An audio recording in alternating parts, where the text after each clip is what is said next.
Welcome to the Latin Wealth Podcast, a podcast dedicated to educating the Latino community about entrepreneurship, investing, and business.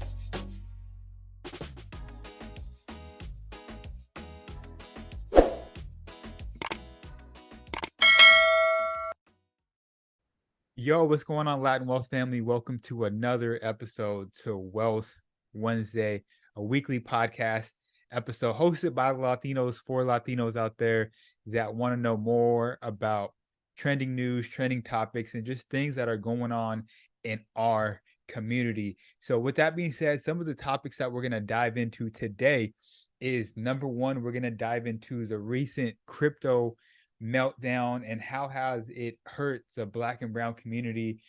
For the individuals that are looking to invest in crypto, we're gonna dive into some stories, dive into some really what's going on with crypto and whatnot. So we're gonna dive into that. It's gonna be a great conversation, and we're also going to do a recap of InvestFest. Shout out to Earn Your Leisure and the whole team.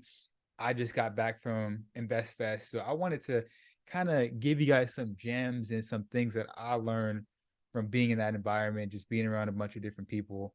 So before we do that, definitely got to introduce my brother, Jeremiah. How you living, bro? How you doing today? I'm doing good, man. I saw you were out in InvestFest. So I'm super interested to see what you brought back, man. You always got the gems, so let's see what they drop. What game that you got? A little juice you got poured in. Let's see what's up. So I learned a lot, man. And again, shout out to not only Troy and Rashad, but just everybody working the event, everybody, contributing to Ian. But I'm even talking about the security guards, everybody that was curating the experience, you know what I'm saying? Just to make sure you were good. It was a safe environment. There was no drama or anything. So, it's anytime you can get 20,000 people of color in one room safely and just talking about investing and entrepreneurship. I mean, that's historic right there. You know what I'm saying? Man, learned a lot last year. I went last year. There was about, I think it was around 6,000 or 7,000 people last year. Okay. And this year they said it was like 20,000 people that were in the building. It's almost 3x what they. That's amazing. 1 year. 300%. And you felt it. You felt it as soon as you got in there. At some point, it was a little overwhelming. I'm not gonna lie.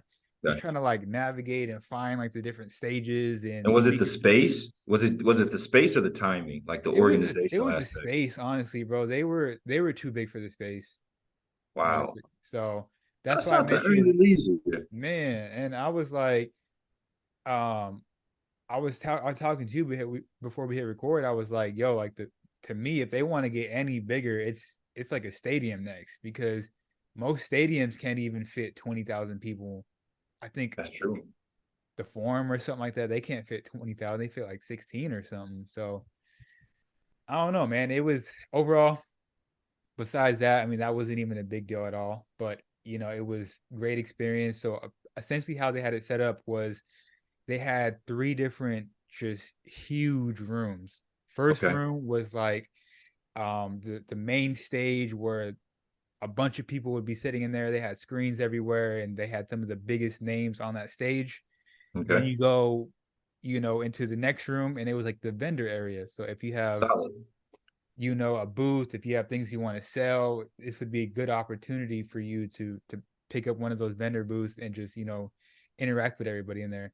And then to the right of that, the other side of this building, they had the food trucks and whatnot, so you can go in there for lunchtime.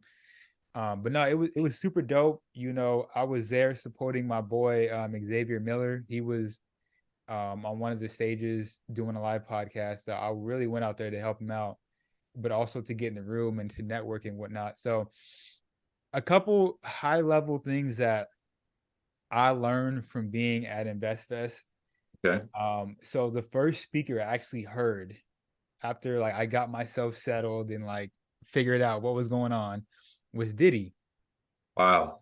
I saw that on your story. Man. And I was like, wow, I know that was like generationally changing because he's always hype. Always. And so first person I heard speak. And I mean, I learned a couple different things from him, but one of the things I learned from him is Diddy, he said that he always strived to be a disruptor. Yeah. In For whatever space he was in, whether it was Ciroc, Sean John, Bad Boy, Revolt, his mentality was whatever space I get into, how can I disrupt this space? And I get why he thought like that, because the disruptors are the innovators and are the people that stay around the longest, in my opinion. That makes sense. Right. I agree with that. Look at Elon Musk. Yeah, no, 100%. Elon Musk, Mark Zuckerberg, Yep. these guys are Bezos. disruptors. Bezos, even Bill Gates. Bill Gates, but I was gonna say even Nipsey. He had for real. No, for I definitely. think he had an interview where he was like, he wants to be a radical. Like the radicals are the people that stand out, that take risks, and they innovate and they create new technology, new businesses, new types of music and whatnot. Now, do you feel that being a disruptor, though, doesn't that take or heighten the level of hate that you receive? Obviously, in Nipsey's case, we understand. Rest in peace to, obviously the Nip. But do you think that builds an extra level or extracurricular version of haters? Because, there's hate is just normal as you're successful. 100%, bro. I think that's one of the reasons why Diddy had to make that song "Hate Me Now." You know what I'm saying? He had probably plenty of haters where he's coming in the building, and I mean, I can only imagine a dude that was 19, 20, and he had the vision to have his own record label and not go to these white men and give ownership to them. He wanted to own that. So I can only imagine some of the business bridges that he probably burned because he wanted to do it his own way. Right. I can totally respect that. To have that vision now, I think Diddy's 52, to be at that age, right? And you've been in the game, almost 32 years now, I believe. It's almost 32 years. And before that, he was in the industry. So he's been almost 40 years of Diddy in the industry because he was a promoter before that. And just to see him grow. I also saw on Market Mondays last week, I saw kind of like a synopsis and just a breakdown from Rashad and Troy and then Ian, and they were talking about how the lack of respect that we show to Diddy. And I have to agree with that. Just for the trailblazer that he is and everything that he's done, we hold Jay-Z at a certain level, obviously, right? And there's levels between Jay-Z and Diddy. I'm not saying there are, right? But Diddy's done some phenomenal things, and I just wanted to get your opinion real quick. Actually, let's do that at the end. Go through your gems first. Drop your gems, and I'll come back to ask your opinion of Diddy. Let's go. Let's do it. And so, being a disruptor, I love that because I think I've always had that mentality of like, yo, how can I come into this space as a podcaster and disrupt this space? And that's one of the reasons why I wanted to focus specifically on the Latino community. It's because there's people out there that are doing it, that are promoting it. And I was having a conversation at InvestFest with somebody, and I'm like, what we focus more on is the community. And I see a lot of other people in our space, they're just doing it for their own self-interest, which is totally fine. Trust me. But when you want to have an impact on the InvestFest level, on the Diddy level, to me, you have to shift the focus from yourself to the community, how many people you can impact, right? Because in this space, you can easily make money. I mean, not easily, but it's simple to make money podcasting, and you can just make a career and you can just have your own niche of people you can talk to. But when you want to impact on 20s of thousands of people, you got to shift that mentality to outward, to community, right? So I think that. Go ahead.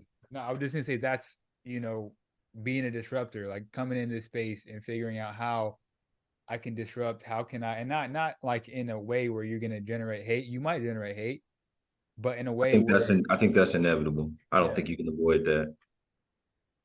100%. So, no, I love that from him. Moving on to somebody else. This individual, he actually reminds me of you, Jeremiah, and I think you follow him on Instagram, Robert E. Smith. Yeah. Black billionaire. Yes, I think he's the richest black billionaire in America, if I'm not mistaken. Yes. So he was on stage with Steve Harvey, and which was crazy. Both of them on stage was nuts. Steve Harvey was interviewing him. Wow. Yeah. Shouts out to EYL, man. That's next level. Think about that. I'm getting the chills right now. A 9-figure guy, Bro. right? Freaking doing an interview with the billionaire with a 10-figure guy. Bro, that's next level. Shouts out to them. I gotta say that. Yeah, different. So very interesting story. One thing that he said early on was, I think the question that Steve Harvey said is like, look, you're a billionaire. Let's be honest. There's only, I think, 13 billionaires, black billionaires in the United States or the world. Don't quote me on that. I think it's the United States. It's US. Yeah. Because Africa has quite a few. For sure. Yeah. They got quite a few. So, I mean, look, only 13 in the United States. For the people that are looking to get somewhere remotely where you're at, or, on the path to success, what is something that you would have focused more on earlier on in your career? That was the question that was posed to Robert E. Smith. Wow. And surprising to me, maybe surprising, but I didn't think he was going to go with his answer. He said, focus on building your skills and building your habits early. Your skills and your habits early. And he didn't say nothing about no marketing skills or like the typical skills that we think of, labor skills and whatnot. One of the skills that now I'm drawing a blank on it.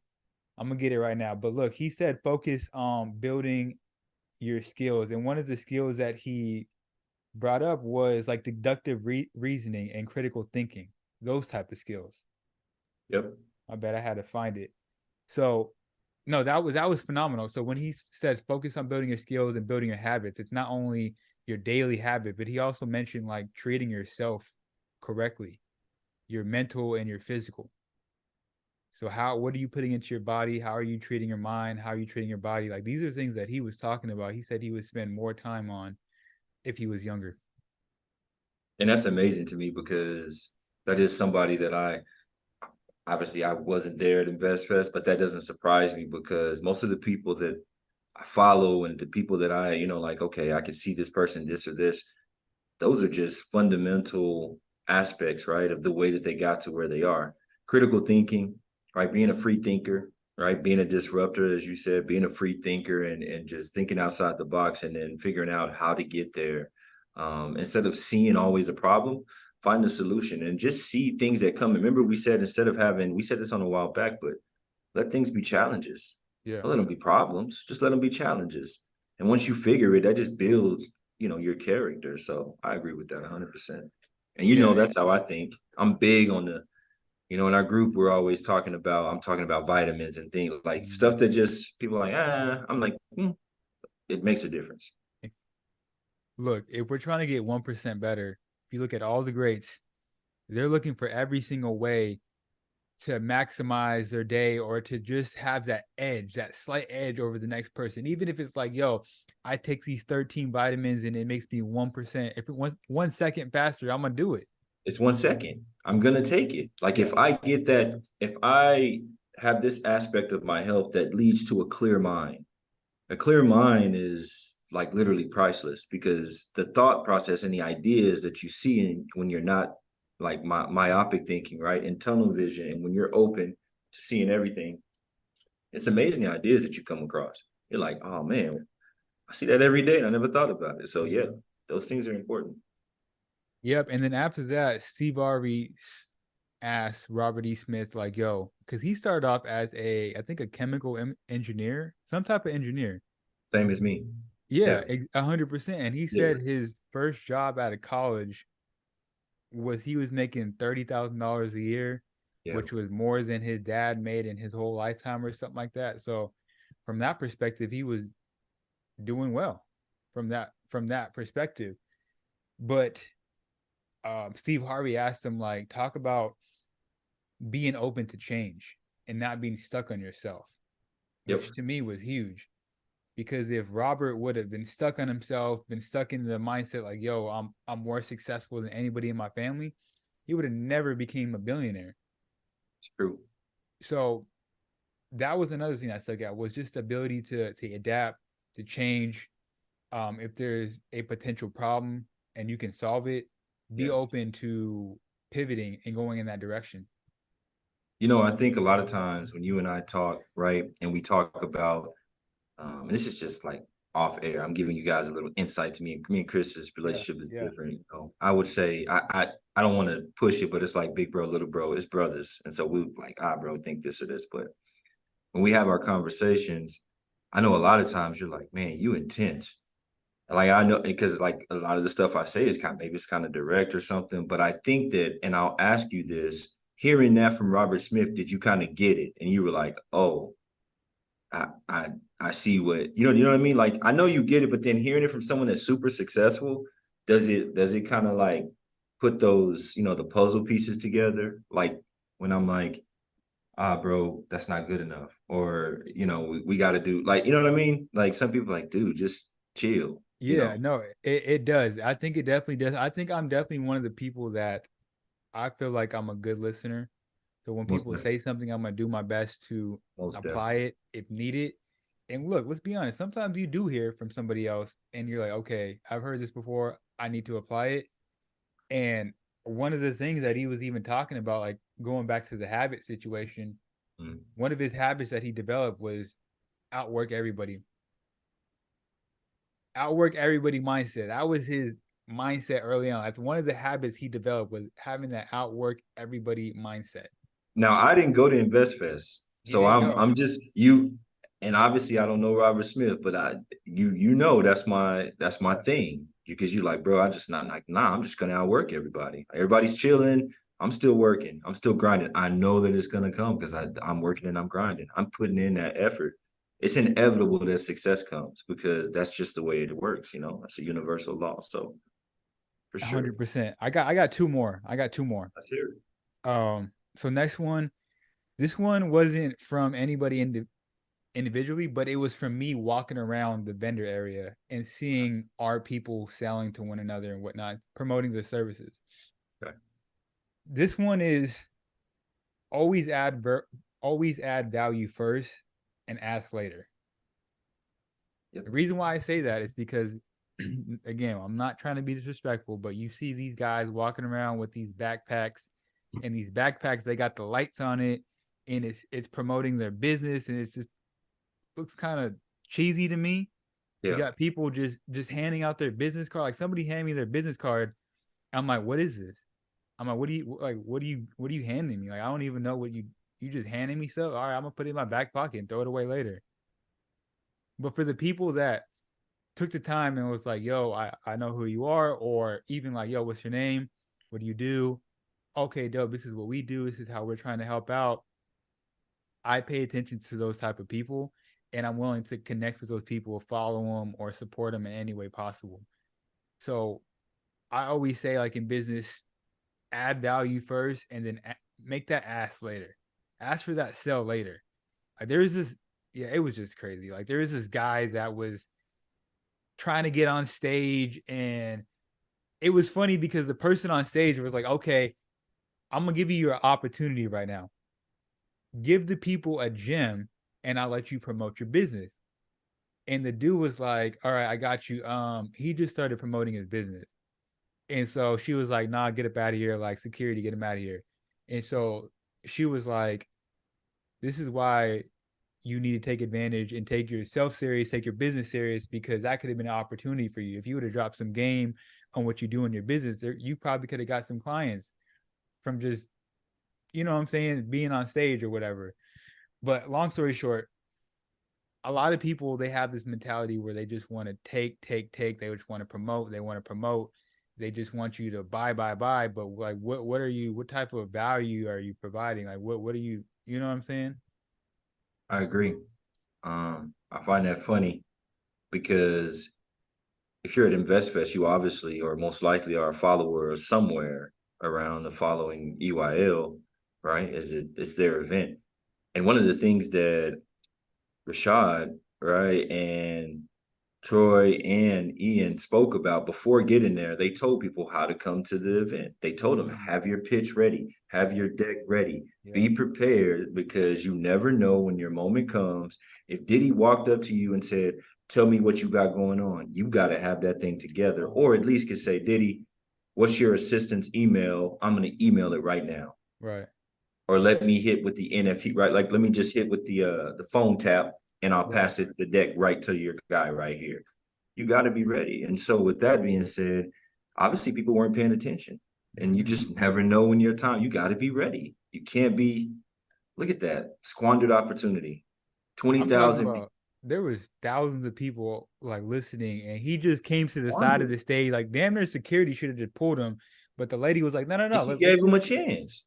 Exactly. Let me hear what you got to say. He didn't say nothing. How many? Isn't that common though? Isn't that the common perception? Isn't that the majority of us in business though? I'm not trying to be like that, but there's so many of us in business. This is what we're doing. We're not prepared. And that goes to what you said, having yourself providing that value. And you linked it, I think, appropriately to our culture. Black and brown people, have your stuff together. Bro, when you're gonna ask somebody for something, have it together. I mean, provide that value. What are you providing? Last one. I was listening to a live podcast, and the individual had went broke in real estate 3 times over the course of 12 years. Wow.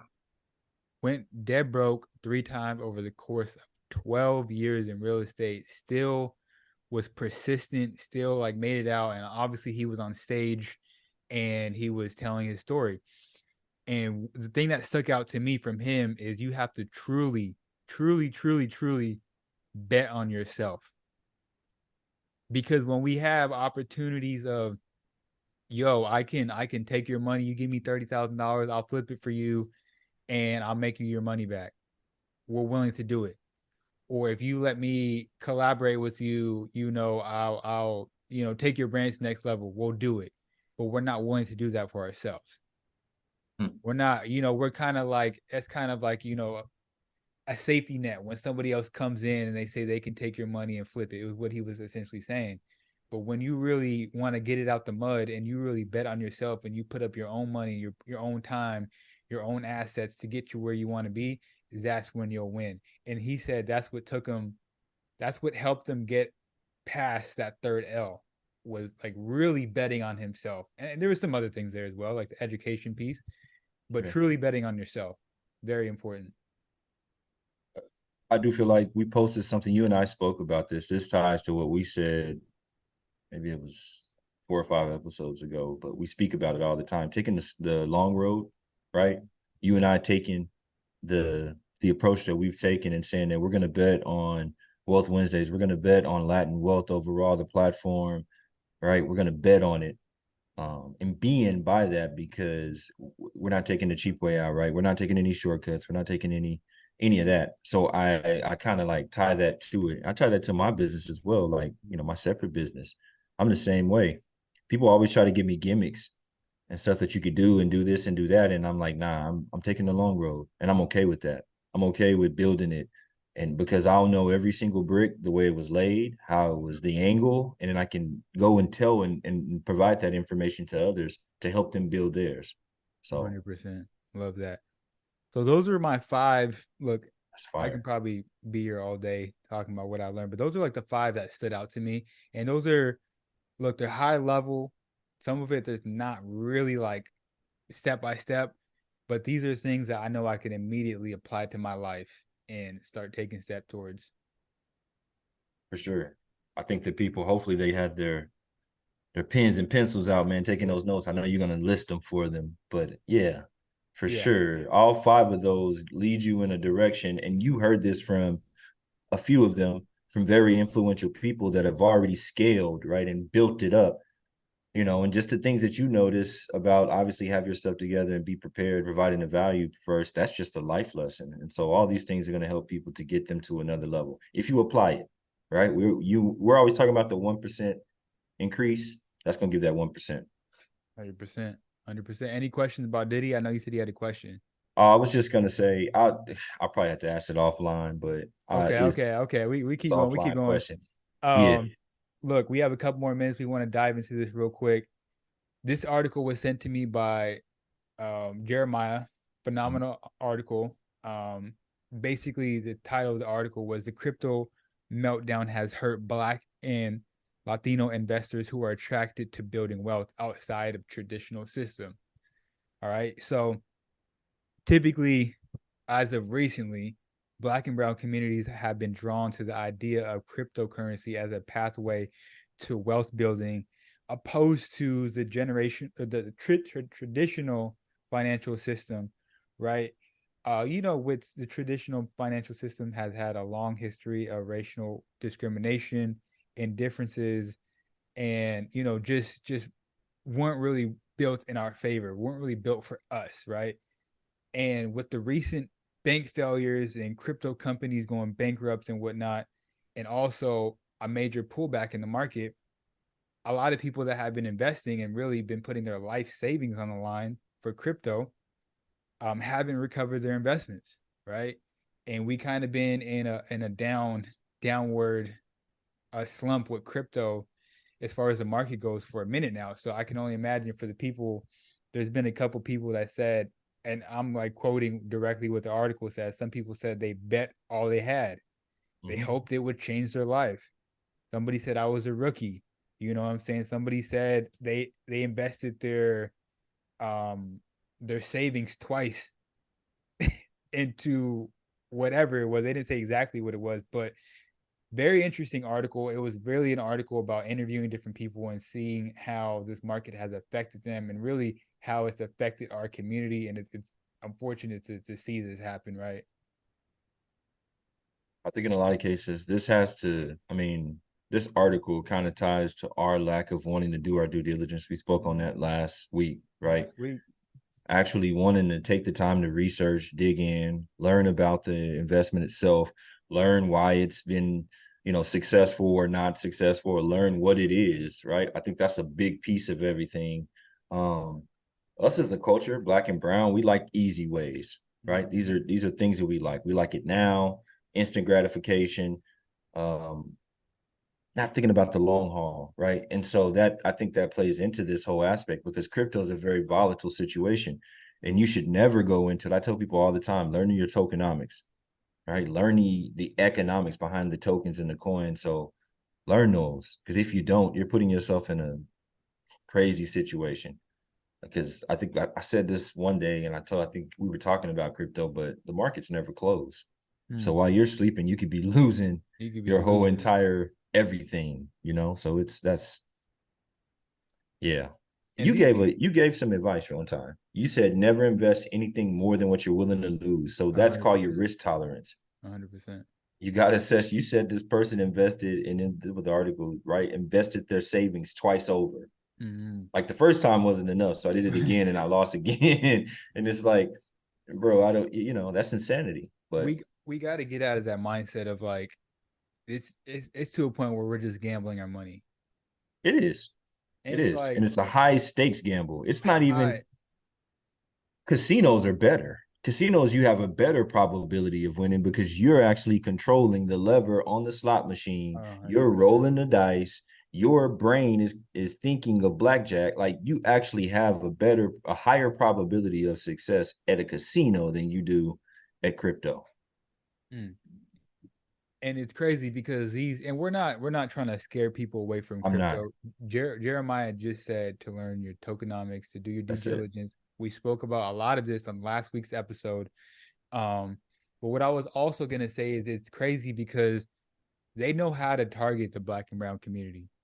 Like you just said, like, we love quick, easy, fast, like whatever we got to do to get there quickly, we want it, right? And so what do they do to push these narratives on us? They'll go out, they'll get the athletes, they'll get the artists, they'll get the people that we love, that we grew up, and they're saying buy, invest in, they're not gonna say invest in this, but they're promoting it. Yeah. And if you see so and so next to this crypto project, or if you see crypto.com is the name of the arena center where the Lakers play, where I love, I'm gonna invest in it. Right. That's how they get us. Yeah. But every other culture does their due diligence. Well, every other culture would just simply tell you they play basketball, right? So what would they know about investing? 100%. And for you, it's like, well, and you sit and you're like, dang, that's a good point. So that's how we have to think. That's critical thinking, and that's just logical thought process. You just said earlier when we talked about InvestFest, Robert Greene speaking on, the actual growth or creation of critical thinking skills. So that's important. Yeah, 100%. We're going to start wrapping this thing up. We really wanted to speak about this article. Great article. And look, crypto is going to come back around and it's going to be up again, right? It's good. The hype wave is going to be up. The Sure. Bitcoin halving is happening next year, I think. Next year. Yeah. Next year. So we want to continue to have these conversations and educate you guys. And we want to continue to educate ourselves so we can be prepared for the right investments, right? And the ones that we don't need to invest our whole life savings into, right? So hopefully this episode helped you out. Great time at InvestFest. Again, shout out to the whole team. I'm telling you, man, as I'm walking around, as I'm like looking down at all these people, I'm one of these guys that I'm like, they're human just like us. If they can do it, why can't I? Why can't we? Right. Why can't we do it for our community? That's how I think. So Right. look, just going to continue to be consistent, apply what we learned, and keep bringing you guys this value. For sure. Cool. With that being said, it's the Latin Wealth family. We'll catch you guys next week. Peace.